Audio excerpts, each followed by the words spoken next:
Laurent reste assis pendant des heures.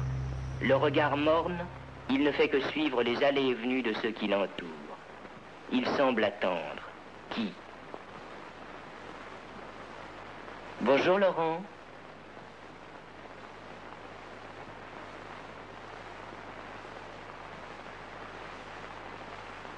Tu veux venir avec moi?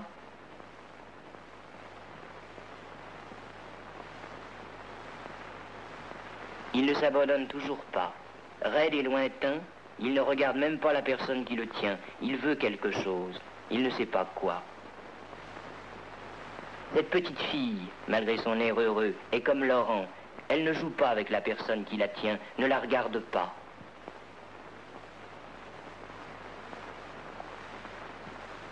Qu'un adulte le touche, tente de le faire marcher et le voilà à plat ventre. Il ne peut supporter d'être touché. Monique agit de même. Viens avec moi, tu veux pas essayer? Et pourtant Monique sait marcher, à condition qu'on ne lui demande pas.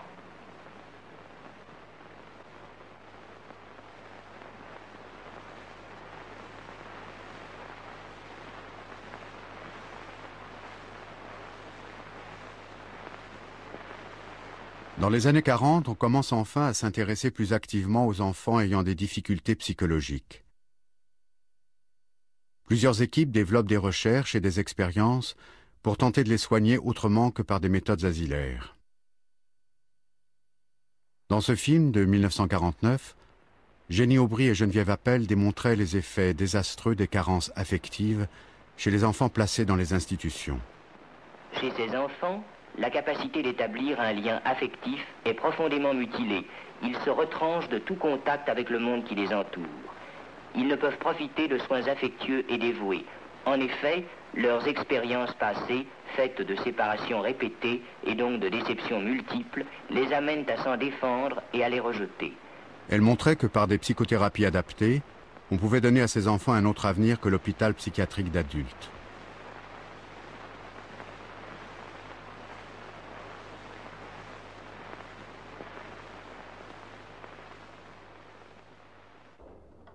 À cette époque-là, Françoise Dolto commence son activité clinique dans la voie qui est la sienne, la psychanalyse d'enfants. Dès 1940, elle arrive à créer une consultation hebdomadaire à l'hôpital pour enfants Armand Trousseau à Paris. Il y reçoit des enfants qui viennent en consultation ou qui lui sont envoyés pour des troubles psychologiques et qu'elle soigne par des cures psychanalytiques. Cette consultation, devenue très célèbre, dans son petit bureau anonyme de l'hôpital Trousseau, Françoise Dolto l'amènera tous les mardis pendant 38 ans.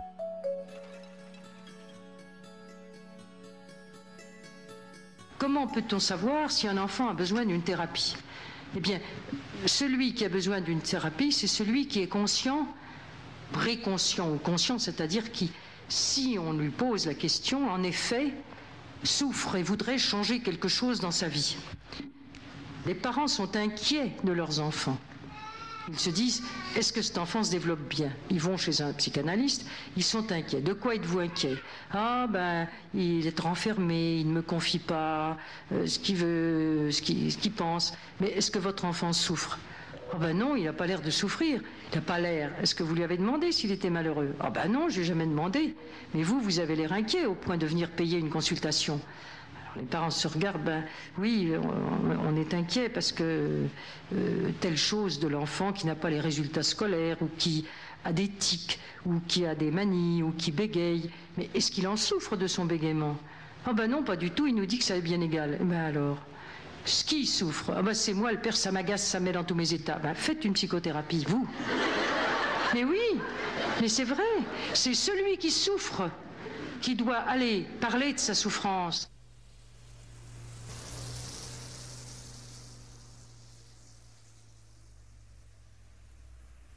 J'ai vu des parents venir très inquiets d'un enfant qui pissait au lit, en comprésie, pisse au lit. C'est pas commode pour les parents. Hein, mais l'enfant était très content comme ça. Il dit, toi, ça t'ennuie? Ben non. Il dit, ben, qui nettoie tes culottes? Ben, ma mère. Et si elle te disait que c'était à toi de les nettoyer? Oh, ben, faudrait bien. Et est-ce que tu es content de tout dans la vie? Oh, ben non. Et de pas, tu es content de quoi tu n'es pas content? Oh ben, ma sœur, la salope, la ceci, la cela, bon, ou bien de la maîtresse. Bon, est-ce que tu voudrais comprendre, toi, si tu pouvais, puisque tu ne peux pas changer ta sœur, puisque tu ne peux pas changer la maîtresse, est-ce que tu voudrais arriver à pouvoir vivre avec ta maîtresse de façon que ce serait moins désagréable? Ah ben si je pouvais, oui. Eh ben veux-tu essayer un travail avec moi? Ou avec quelqu'un d'autre? Veux-tu que ce soit avec quelqu'un d'autre, un homme ou une femme, etc. Et puis si ça ne t'intéresse pas, eh ben, tu diras ça ne m'intéresse pas. Et puis en bout de 2 ou 3 fois, tu t'en iras. Si toi tu ne souffres pas, reste comme tu es jusqu'au moment, mais tu sauras qu'il y a des gens qui pourraient t'aider. Généralement, les enfants sont passionnés d'une vraie psychanalyse.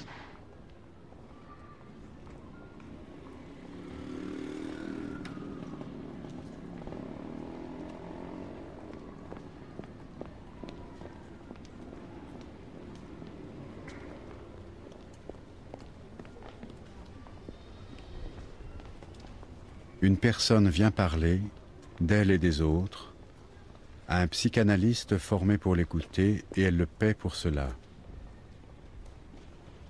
Le patient, guidé par l'interprétation de son analyste, découvre les difficultés et les conflits qui résident dans son inconscient. C'est en mettant au jour ces tensions inconscientes dans le rapport qui s'établit avec son analyste que le patient sera soulagé. Tout ça n'est ni bien ni mal. Hein, jamais l'analyse ne peut travailler sur le bien et le mal. Elle travaille sur la souffrance, qui est un mauvais ressenti, mal dans sa peau, pour une raison que le sujet connaît ou qu'il ne connaît pas, mais il sent qu'il est mal dans sa peau. Est-ce que tu sens que ça va vraiment bien? Ben non, non. Est-ce que tu voudrais travailler? J'ai des cauchemars, toujours, ça m'embête mes cauchemars. Veux-tu venir les raconter à quelqu'un? Ah ben si ça peut m'aider, oui. Ben viens, tu raconteras les cauchemars, peut-être que ça t'en sortira.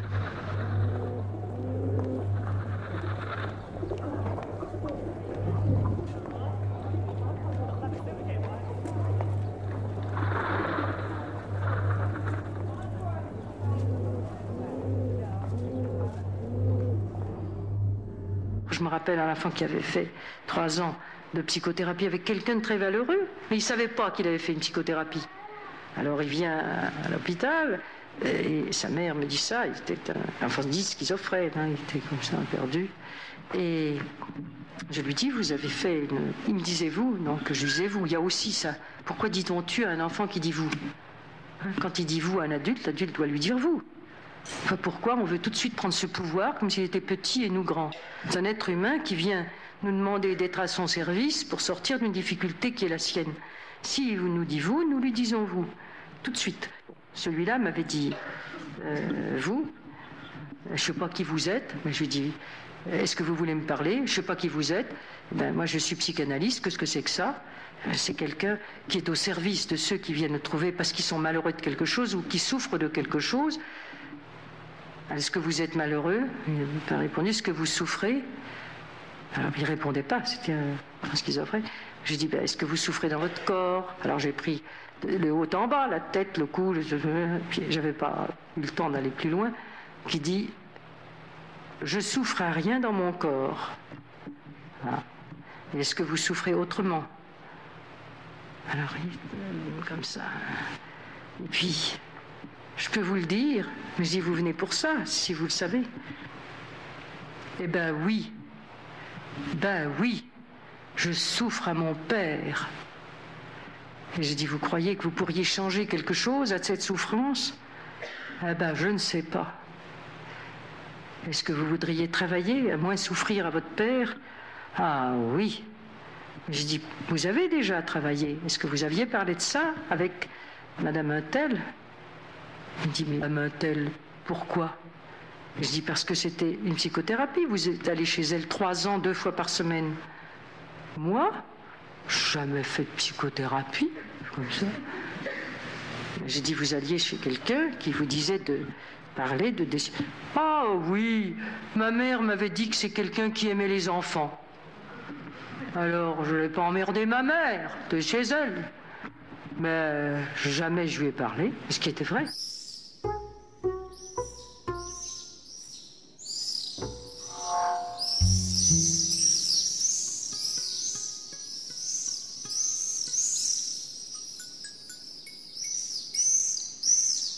sur le plan de la psychanalyse, je crois que l'apport essentiel de Françoise Dolto, c'est de dire qu'un enfant est à égalité d'être avec un adulte et que ce faisant, il est un analysant à part entière.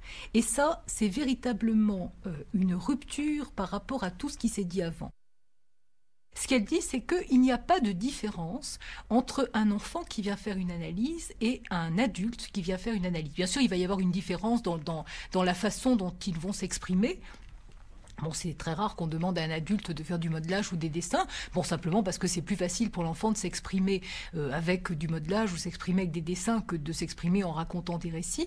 Bon, ça, bien sûr, c'est une différence. Hein. De même qu'il y a une autre différence, qui est que l'adulte parle du passé, enfin, parle de son enfance beaucoup, et que l'enfant le vit au présent. Bon, mais il n'y a pas de différence en ce sens que la cure, dans son éthique, est la même. C'est-à-dire que l'enfant a droit au même respect. On n'a pas plus à le diriger, on n'a pas à le conduire quelque part, on n'a pas à vouloir son bien, on n'a pas à lui imposer des choses, on a à avoir la même rigueur, le respecter autant, lui laisser faire son chemin tout autant qu'un adulte. Ça, c'est absolument révolutionnaire. Françoise Dolto tient sa consultation à l'hôpital Trousseau jusqu'en 1978.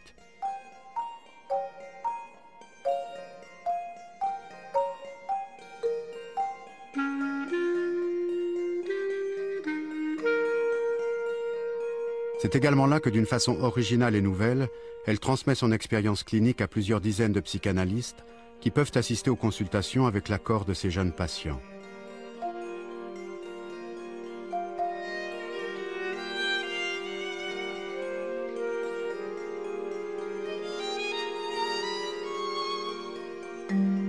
Ici, pendant toutes ces années d'activité clinique ainsi qu'au cours de ses séminaires, Françoise Dolto a formé des générations de praticiens à son enseignement. Oui, elle était effectivement, elle, assise à un bureau perpendiculaire auquel figurait une petite table, le bureau de Françoise Dolto, la petite table à laquelle était assis l'enfant qu'elle recevait, en face d'elle, les quelques 10 à 15 assistants qui pouvaient être là, pressés dans ce petit bureau qui n'était pas gigantesque, comme vous avez peut-être pu le découvrir, et donc recevant là et l'enfant et le cas échéant la famille accompagnatrice, car il est important de préciser au passage que dans le travail que Françoise Dolto effectue, c'est un travail qui peut s'effectuer avec l'enfant seul, mais je dirais que si c'est l'enfant qui monte au front de son travail analytique et psychothérapeutique, c'est toujours en association et en présence avec les parents eux-mêmes qui sont, d'une certaine façon, pris en compte dans ce travail psychothérapeutique.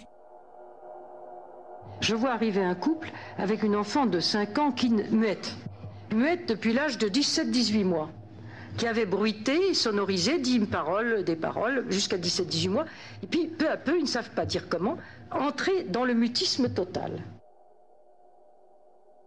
À l'hôpital Trousseau, Françoise Dolto reçoit pour une première consultation la petite fille muette et ses parents. Dans un coin, il y a 2 paniers. Il y a 2 paniers avec des bidules, je sais pas, des vieilles poupées, des vieilles bobines, des tuyaux, des cordes, n'importe quoi, que des enfants ont amené, des petites autos qui sont dans un coin, qui ne me servent jamais pour les traitements, mais qui dans mon bureau servent pour occuper les enfants pendant que les parents parlent, parce que je veux toujours que les parents parlent devant les enfants s'ils veulent bien, les parents. Et si les enfants veulent bien, si les enfants veulent s'en aller, la porte reste entrouverte pour qu'ils s'en aillent. Donc si les enfants restent, c'est qu'ils veulent écouter. Si les parents parlent, c'est qu'ils peuvent tolérer de parler devant l'enfant. Et alors moi, je suis aussi attentive à ce que l'enfant me dit, avec sa manière d'être, que les parents. Bon.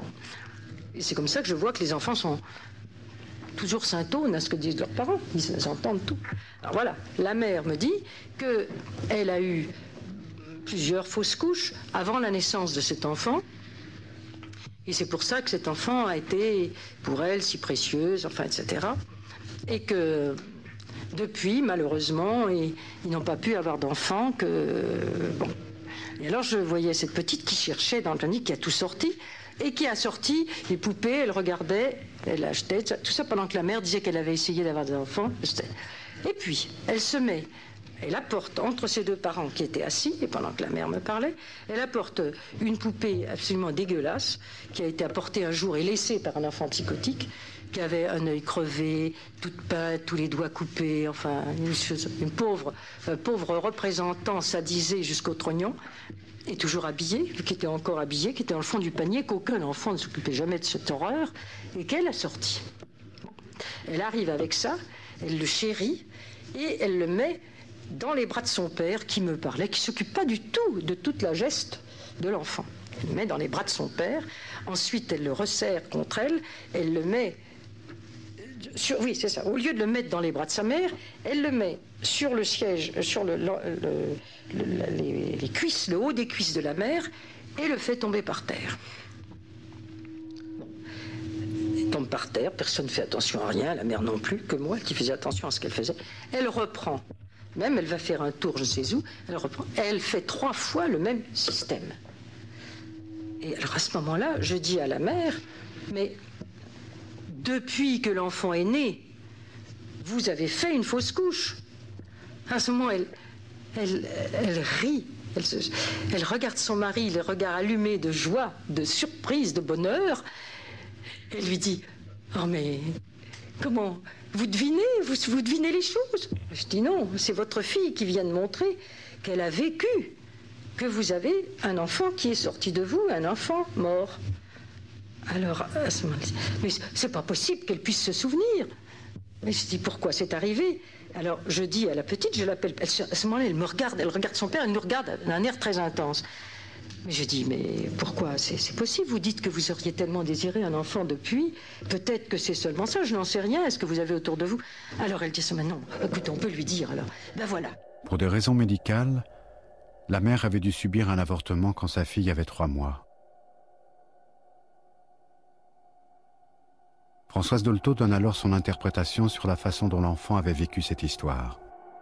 Et j'ai dit, eh bien tu sais, c'est très important Isabelle ce que tu as vécu là, parce que c'est comme si ta maman t'avait dit, tu vois, les filles, eh bien ça doit faire attention quand ça va avec les messieurs. Faut pas toujours avoir des enfants. À ce moment-là, sa mère s'est mise à sangloter, à sortir son mouchoir, à mettre sa tête contre son mari et pleurer. Son mari, elle a conseillé, tu vois, je te disais bien. Elle commençait à vouloir dire qu'elle aurait voulu la garder, etc. L'enfant tire son père. Viens, papa, elle est emmerdante, cette dame-là. Le père me regarde, je dis, ben voyez qu'elle parle. Alors, écoute, ben viens, papa, elle est emmerdante, cette dame-là, on laisse maman. Alors, j'ai dit pas du tout. Ton père ne laissera pas maman du tout. Tu voulais bien avoir un enfant avec papa. Tu étais bien jeune pourtant. Paraît que tu n'avais que 3 mois. Mais tu as dû l'entendre quand ta mère désirait tellement. Puisque la mère désirait depuis 3-4 ans avoir un autre enfant et n'y arrivait pas. Ben voilà. Cet enfant qui parlait complètement. Elle a parlé par ce geste qui me disait, mais c'est pas les fausses couches d'avant elle. Puisque elle savait. Avant elle, elle n'aurait pas su que ça sortait entre les jambes. C'est pas elle qui était... Elle a peut-être été menacée, elle aussi, quand sa mère a commencé à être enceinte d'elle, qu'elle allait mourir. Mais c'était une enfant hyper précoce. Et tous les enfants qui ont des symptômes aussi graves qu'on peut prendre pour des débuts de psycho, des choses comme ça, c'est toujours des enfants hyper précoces. La précocité, alors moi, je ne sais plus où c'est. Vraiment, je ne sais plus où il faut et à quel niveau d'âge civique il faut remonter pour comprendre ce que c'est que l'amour, le désir. Ça a l'air vraiment d'être total dès le premier jour de la vie, en ayant si peu de moyens matériels pour le montrer, enfin pour être compris des adultes, mais c'est tout à fait comme un être... je crois qu'il y a des passions aussi violentes à 3 semaines, à 3 mois, chez les enfants très intelligents, et qui ont des perceptions de certaines personnes qui leur correspondent.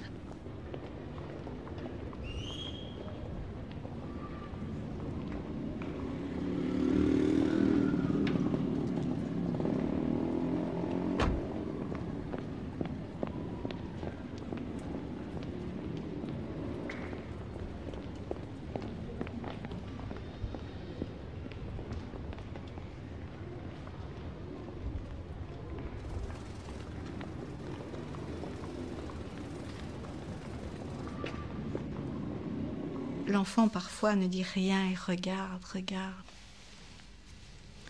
Ça vous est arrivé? Ah oui. Elle a immédiatement, je pense, à un enfant qui est arrivé, il avait 6 ans. Sa mère est venue et son père sont venus, ils étaient d'accord. J'ai demandé à l'enfant s'il était d'accord pour revenir. Il a fait oui de la tête. Et puis il est venu seul, la deuxième fois, et il m'a regardé. Ça a duré des semaines. Donc l'enfant venait. L'enfant venait, il s'asseyait, tout était prêt pour qu'il puisse faire quelque chose, et il me regardait. Sans un mot. Sans un mot. Et ça s'est résolu. Oui. De quelle façon, s'il est possible d'en parler? Il m'a parlé de la mort. En fait, c'était le silence de mort. Quelque chose qui ne lui avait pas été dit. Il ne pouvait pas me le dire puisque ça ne lui avait pas été dit. Mais il en avait le ressenti. Et il m'éprouvait. Et cette cure a duré longtemps? Plusieurs mois. Et ce qui est intéressant, c'est qu'il n'a jamais oublié d'apporter sa pièce pour payer sa séance. Au cours de sa pratique clinique, Françoise Dolto fait une invention originale, le paiement symbolique. Elle demande à l'enfant d'apporter un caillou ou une piécette pour preuve de son intérêt à suivre une cure, comme un adulte paie sa séance. C'est le signe que l'enfant accepte la séance proposée, le travail qu'il va y faire. C'est aussi pour lui une façon de manifester son désir propre, en dehors de la présence de ses parents. Mais jamais je ne te recevrai si toi tu ne demandes pas à me recevoir. La preuve en est que je ne te verrai pas si tu ne m'apportes pas un signe que tu veux me parler. Alors c'est là ce qui est très important, parce qu'on voit l'enfant apporter son paiement symbolique, qui est un caillou ou un petit carré de papier, un faux timbre. J'ai pris un système qui est symbolique. Un timbre, c'est pour payer un message qu'on envoie. Les choses que tu me dirais dans une séance, ce qui se passerait, c'est comme un message que tu donnerais de toi et tu payes un timbre pour ça. Si tu ne me l'apportes pas, je comprendrai que tu ne veux pas me parler et c'est toi qui as raison. Tu as raison pour toi, personne d'autre que toi, et moi je n'ai pas raison pour toi. Eh bien c'est fantastique de voir combien on a de séances purement négatives. Ils viennent et ils payent pour vous dire, puis je vous hais, puis je vous déteste, et puis tiens, te voilà, ou vous, tu ou vous, et ils dessinent une chose, et puis tout ce qu'ils font, et je te perce, et tu saignes, et tout ça. Ils ne font que de la traduction de haine, alors qu'ils ont payé pour une séance où on n'a qu'à les écouter. Alors que c'est pas la haine amour, c'est la haine, se débarrasser de leur souffrance sous cette forme. Ils ont payé pour ça, et alors ils vous regardent comme ça, ils disent, mais vous faites une excellente séance, vous avez payé pour cette séance.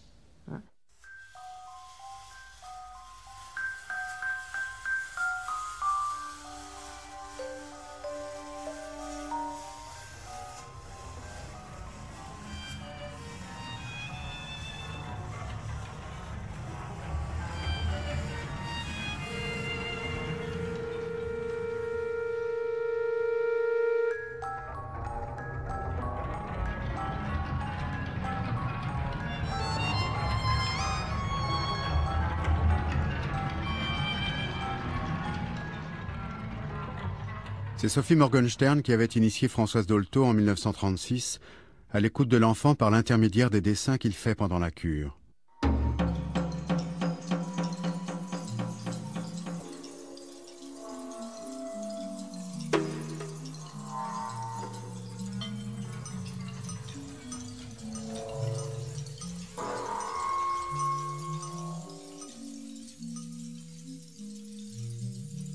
Françoise Dolto prolongera cet enseignement en proposant à l'enfant de réaliser aussi des modelages en pâte à modeler.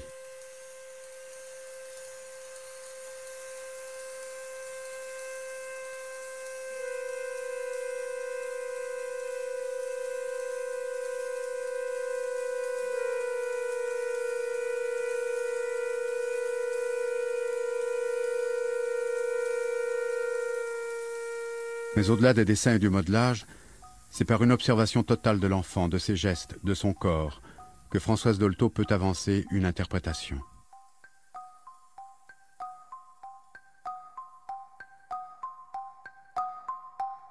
Elle invente aussi des objets pouvant devenir des supports aux projections des enfants, comme la poupée fleur. Alors elle prenait une boule de pâte à modeler Et puis elle le lançait comme ça en direction de l'enfant. S'il ne réagissait pas, elle prenait une autre boule. Quelquefois, 2 boules se touchaient. Ah, et on voyait l'enfant tout d'un coup intéressé.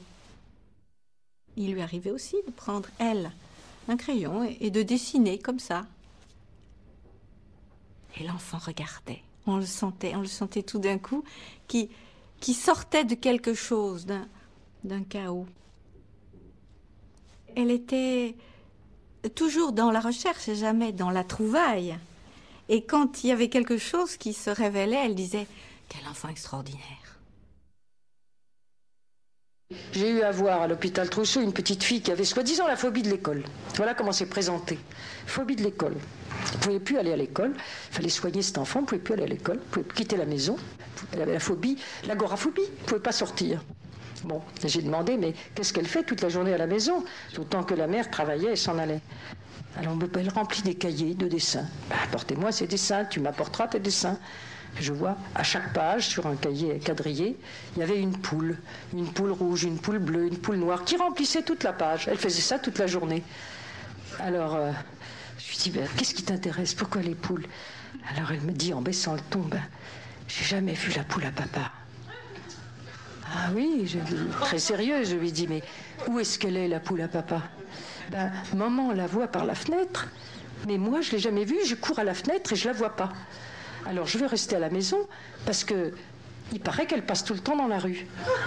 Mais moi, je la vois pas. Et quand j'y vais, je dis à maman, mais où elle est? T'occupe pas, c'est pas ton affaire, t'occupe pas.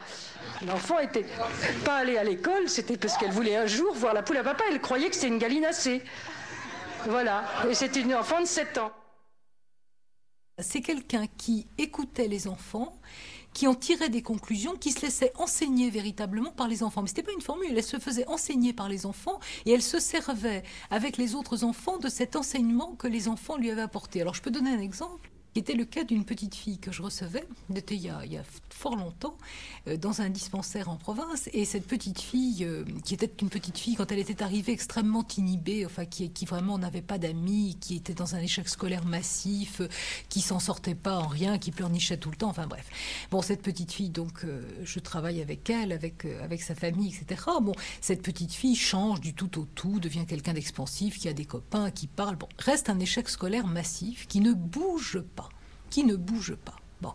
Et cette petite fille souffrait beaucoup de cet échec scolaire. Il y avait à sa demande une orthophoniste qui essayait de l'aider, mais qui aussi se cassait la tête. Et vraiment, cette petite fille demandait quelque chose. Et moi, je savais très bien qu'il y avait quelque chose que je n'entendais pas. Il n'y avait pas moyen, j'entendais pas. Et je lui avais dit, écoute, vraiment, je n'entends pas ton problème. Tu vois bien qu'il y a quelque chose là qui va pas. Tu souffres de ça. Il doit y avoir des raisons à ton problème d'échec scolaire, comme il y en avait pour le reste. Simplement, celle-là, on n'arrive pas à les trouver. Est-ce que tu veux aller voir un autre psychanalyste? Et cette petite fille disait obstinément non. Elle voulait rester là pour des raisons que j'ignorais, mais elle voulait rester là. Et cette petite fille était devenue vraiment un cauchemar pour moi parce que je me sentais dans l'impuissance, l'imposture, enfin, et dans l'incapacité à soulager cet enfant de quoi que ce soit de sa souffrance. Et cette petite fille faisait répétitivement 2 dessins en alternance. J'avais essayé par tous les bouts de poser des questions dessus, de chercher des interprétations, enfin rien à faire, je n'y comprenais rien. Bon. Et j'étais donc en contrôle, cette fois personnel, avec Françoise Dolto, et un jour, mais j'y croyais même pas, parce que j'étais tellement désespérée que je pensais que sainte Françoise Dolto elle-même n'y pouvait rien. Donc je lui apporte les dessins et je lui dis, voilà, et je lui explique en gros ce qui se passe, et je lui dis, ouais, j'y comprends rien, voilà, je n'y comprends rien, si vous pouvez faire quelque chose, bon. Mais vraiment, je n'y croyais pas. Et Françoise regarde les dessins, et elle me regarde, et elle me dit, mais elle couche avec son frère. Alors je sursaute absolument, je dis, enfin, comment vous voyez, qu'est-ce que c'est que cette histoire et comment vous voyez ça? Elle me dit, mais regardez, les personnages qui sont dessinés, ils ont les mains au robinet. Je dis, mais qu'est-ce que... Bon, et elle me montre qu'effectivement, les mains des personnages avaient la forme d'un robinet. Et elle enchaîne tout de suite, et elle me dit, ah mais vous savez, j'ai reçu autrefois une petite fille qui couchait avec son frère, mais qui, elle, me l'a avoué assez vite, et j'ai bien observé les dessins qu'elle faisait, et les personnages avaient les mains au robinet, et depuis, je me suis rendu compte que chaque fois que, dans les dessins, les personnages avaient les mains au robinet, eh ben, ça avait quelque chose à voir avec un inceste frère-sœur. Bon, je suis sortie de là absolument abasourdie. Bon, j'ai posé des questions en demi-teinte, etc. à la petite fille. C'était effectivement ça le problème. Et l'échec scolaire, l'inhibition scolaire massive, ça s'est levé évidemment du jour au lendemain. Enfin, la stupéfaction de l'orthophoniste de l'école et bien sûr à la mienne. Et j'ai beaucoup appris ce jour-là de Françoise Dolto. C'est-à-dire que j'ai appris que vraiment, c'était pas du tout une magicienne et c'est quelqu'un qui véritablement avait appris quelque chose des enfants et d'ailleurs ne s'en cachait pas. Hein, mais ça, on n'a pas voulu l'entendre. C'est qu'on met encore du rouge. Non, mais pas n'importe où, au moins. C'est qu'on met du rouge, là.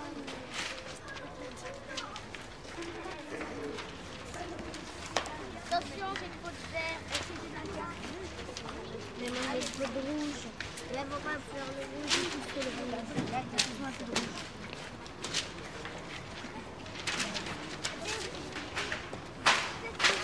Voilà. Il a le masque.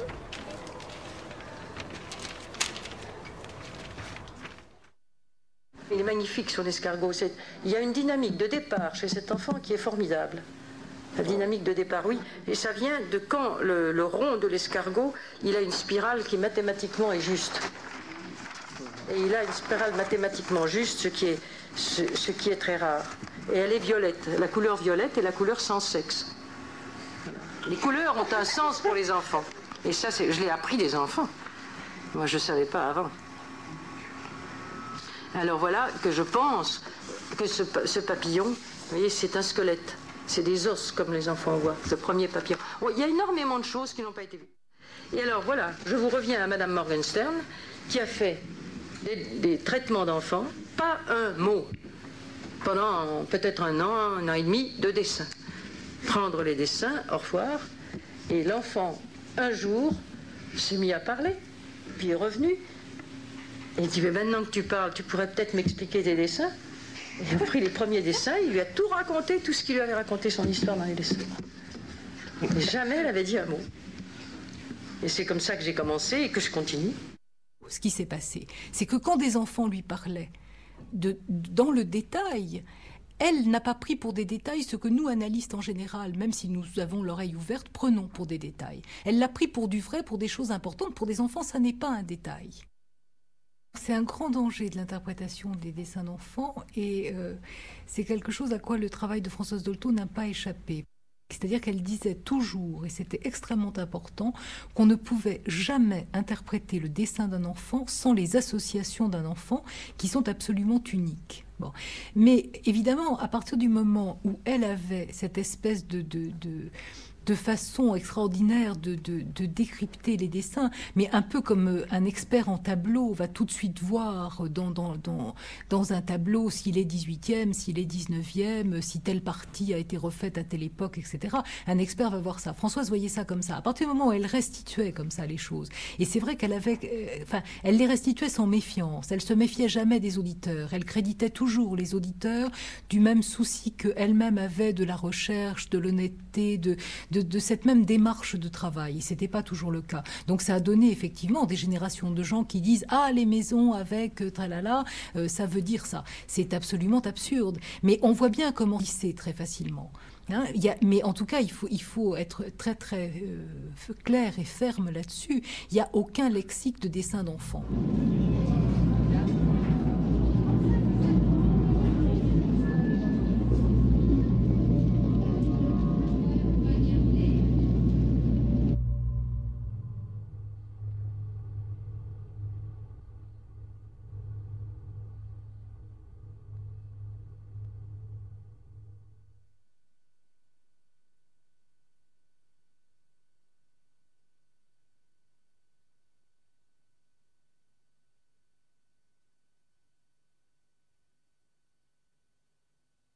Il y a quelque chose de frappant à la fin, en tout cas quand les dernières années où elle a travaillé à Trousseau, c'est qu'elle recevait des enfants qui étaient parfois extrêmement handicapés, touchés, si ce n'est physiquement véritablement dans leur corps, mais des grands psychotiques enfants, c'est-à-dire des enfants ou des enfants plus si jeunes que ça, mais qui étaient dans un état de difficulté mentale communicationnelle radicale, quoi. Et c'était ça aussi, bien sûr, l'une des choses impressionnantes, de voir qu'elle était peut-être la seule psychanalyste avec quelques autres, en tout cas parmi les rares, à avoir ce courage ou ce talent ou cette ambition, en tout cas thérapeutique, de recevoir des enfants qui nous paraissaient à nous, pour beaucoup, dans un état de non-communication extrêmement grave ou extrêmement pathologique, c'est-à-dire au fond avec ce qui était sa foi dans le sujet. C'est-à-dire qui était le fait que là où il y a de la corporéité présente avec un humain, il y a du sujet. On parle de sa foi, on a beaucoup parlé de sa foi en tant que religieuse. Je crois qu'il faut la situer, sa foi, dans son laïcat clinique, qui faisait que, recevant des enfants comme ceux-là, elle avait la conviction qu'elle pouvait être entendue du sujet auquel elle s'adressait. Il y a du sujet là, quelque part enfoui.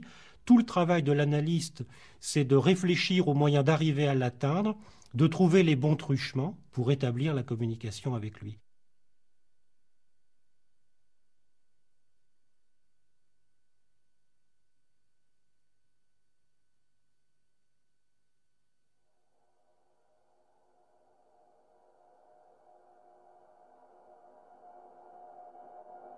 Nous ne savons pas ce que c'est que la psychose. Ce que nous en savons, c'est que généralement, c'est des enfants très très précoces et beaucoup plus intelligents que la moyenne des enfants et qui sombrent dans l'absence de communication parce qu'ils n'ont pas été compris à un moment. C'est ni bien ni mal, c'est une épreuve de notre vie. Ça existe autant, la psychose, dans les pays de l'Est que chez nous. C'est un moment dans l'humanité actuellement. Possible, ça n'existe pas dans les pays noirs. Les enfants continuent de ne pas être psychotiques, pas plus qu'avant, ni moins. Ils sont soi-disant possédés que ça, mais autant qu'avant, ni plus ni moins. Il semble que ce soit en rapport avec les sciences diététiques, les biberons, la séparation du corps. On ne sait pas très bien, on ne sait pas. Je pourrais vous dire beaucoup de choses. Mais les psychotiques que je suis arrivée à sortir d'affaire, vraiment, qu'est-ce qu'ils m'ont appris? Tellement plus intelligents que moi.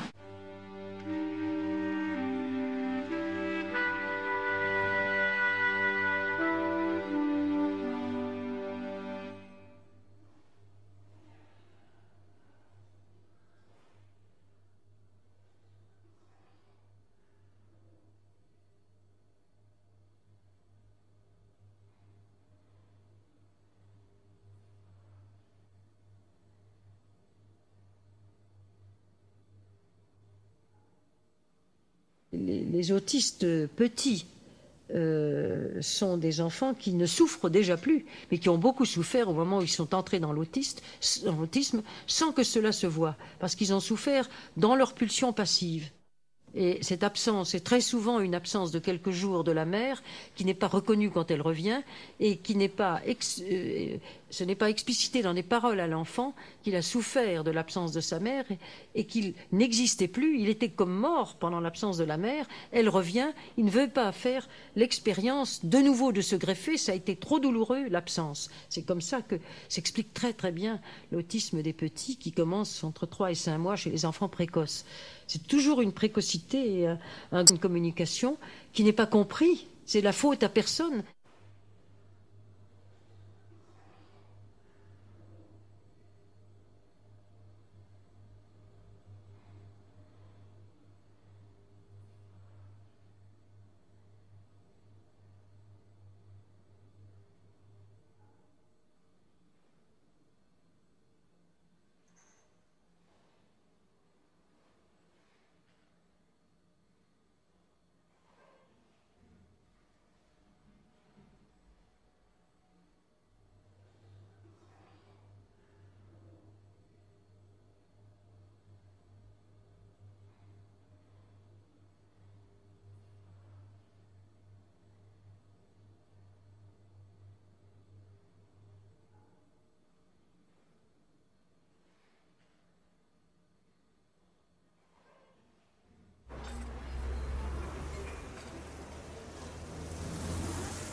Au cours de son activité clinique, Françoise Dolto acquiert très vite la conviction que c'est le plus tôt possible qu'il faut mettre en place une prévention des troubles précoces fondée sur les connaissances apportées par la psychanalyse.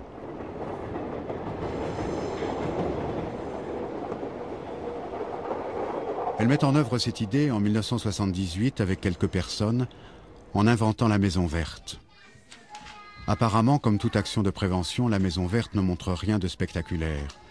Pourtant, c'est une invention majeure. C'est un lieu de loisirs pour les enfants petits avec leurs parents, une sorte de jardin public avec un toit où se passent des événements qui n'ont lieu dans aucun jardin public des villes modernes. Pour une raison simple, c'est que la vie dans ces endroits est fondée sur quelques principes très précis. Françoise Dolto a toujours été très centrée sur l'importance pour les enfants d'en rencontrer d'autres. Et au plus tôt au mieux.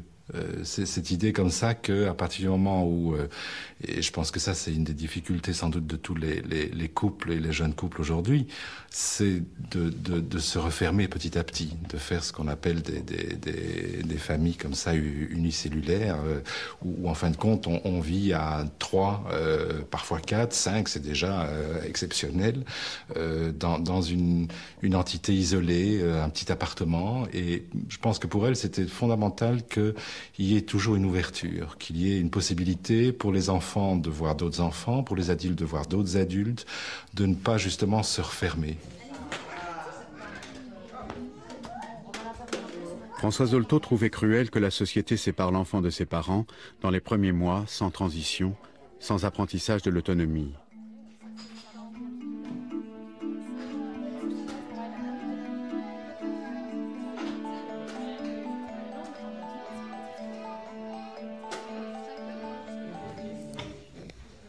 À la Maison Verte, les conditions sont réunies pour que l'enfant puisse exercer son autonomie à son rythme, en venant se recharger affectivement auprès de son parent, selon les besoins et selon les expériences qu'il va faire.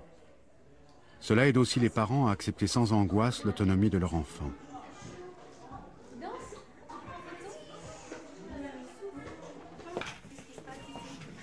on commence pas par taper sur Sarah en arrivant. Non, Sarah, tu tapes pas. Monsieur Lara peut commencer à taper.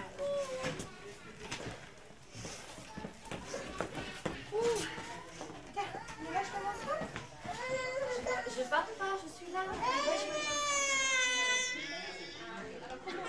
C'est sûr qu'il y a des tas de moments où ça se passe pas bien. Je veux dire que quand il y a 20 enfants et qu'il y a des conflits, puis des enfants qui sont quand même très, puisqu'ils sont pas encore tout à fait dans la parole, ils sont très dans l'acte, très dans le geste. Alors bon, quand on veut un jouet, on l'arrache. Quand il y en a un qui est sur le passage, on le pousse. Donc il y en a qui vivent des expériences très difficiles, de se faire renverser, de se faire agresser. Et ce qu'on voit, c'est que ce qui est fondamental pour eux, c'est de directement, ils retournent chez leur mère, ils se resécurisent là, c'est comme un puzzle comme ça qui se reconstruit, et puis, hop, ils repartent. Et bien souvent, ils repartent d'ailleurs vers celui qui les a agressés. Et c'est là où on se rend compte que pour eux, c'est pas vraiment, ils ne sont pas dans l'idée qu'au fond, l'autre est méchant. Parce que très vite, les adultes mettent des étiquettes là-dessus. Tu es méchant, tu dois être gentil, enfin bon. Et en fait, pour les enfants, la question ne se pose pas comme ça. C'est une expérience, ils se sont fait pousser. Tiens, pourquoi ça se passe comme ça? Alors, ils y retournent pour voir si ça va encore se passer comme ça.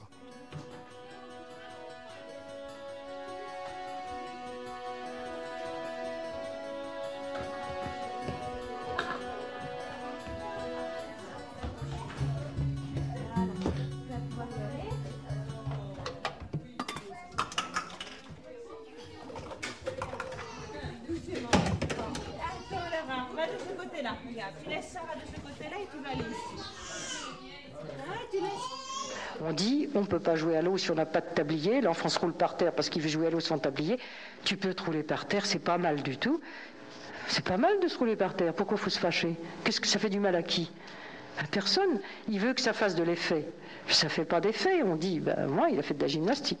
Mais tu ne peux pas pour ça aller jouer à l'eau maintenant. Mais moi, je lui permets à la maison, dit la mère. Mais vous avez raison chez vous. Mais ici, c'est le règlement pour tout le monde. Et alors, les enfants apprennent qu'il y a un règlement pour tout le monde qui n'est pas contre eux, qui ne les vise pas. C'est comme ça, c'est un règlement. Et grâce à quoi ils apprennent justement à se vacciner contre les épreuves de la vie en groupe.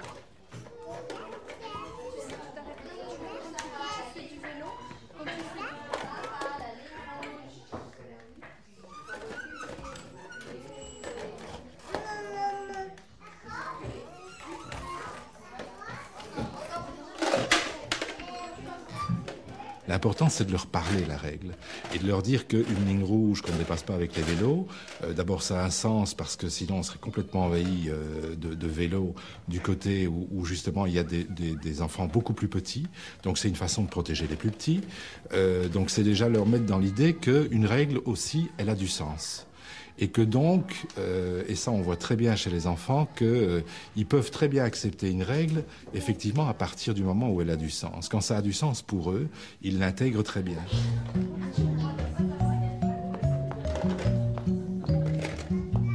Les familles viennent de façon anonyme à la Maison Verte, mais l'enfant est accueilli à travers ce qui lui appartient en propre, son prénom.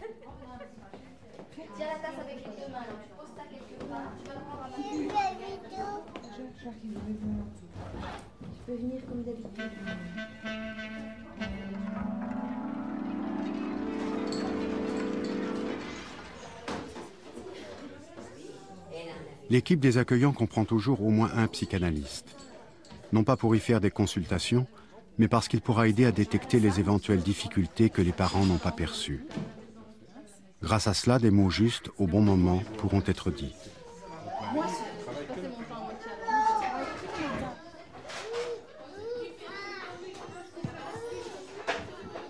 La parole sera aussi présente pour aider l'enfant dans ses expériences quotidiennes. Dans les jeux, on ne fera pas les choses à la place de l'enfant, on lui dira comment faire. Ainsi, l'enfant apprend à s'auto-materner, c'est-à-dire à assurer seul la satisfaction de ses besoins.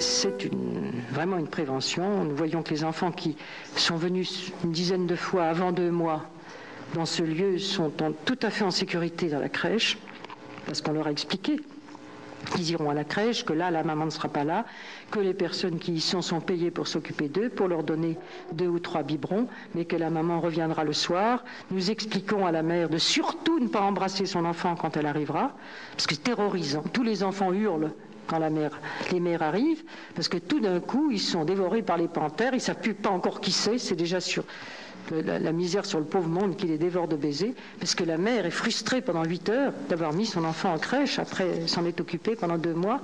C'est très difficile pour elle, c'est d'autant plus difficile que les maternants disaient, elle n'est pas pressée de le retrouver, celle-là, tu vois, elle ne l'embrasse même pas. Elles se retiennent pour ne pas l'embrasser, et à la maison, bon, on fait les fricassés de museau. Quand on est arrivé...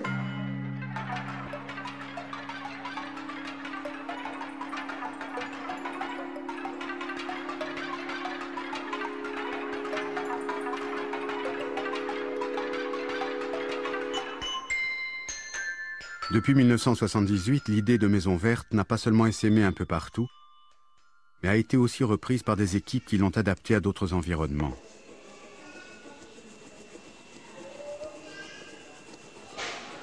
Ici, la Maison Verte s'appelle le Square et fait beaucoup plus que socialiser les enfants. C'est même, pour certaines familles, le seul lien de contact et d'intégration dans cette cité.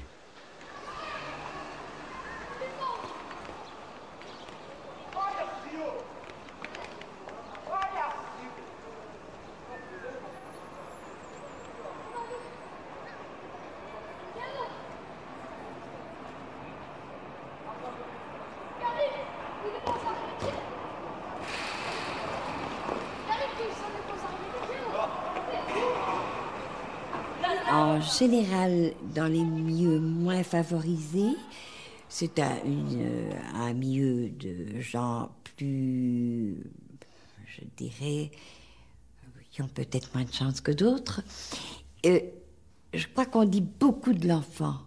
Les mamans arrivent en disant aujourd'hui il est impossible, il est méchant, je peux plus le voir, des choses aussi fortes que ça.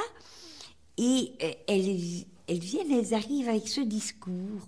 Elles arrivent aussi avec le discours je peux plus voir son père. Je vais le foutre à la porte, on va se quitter. D'ailleurs, c'est mon 3e homme. Les 2 premiers sont déjà pas de lui.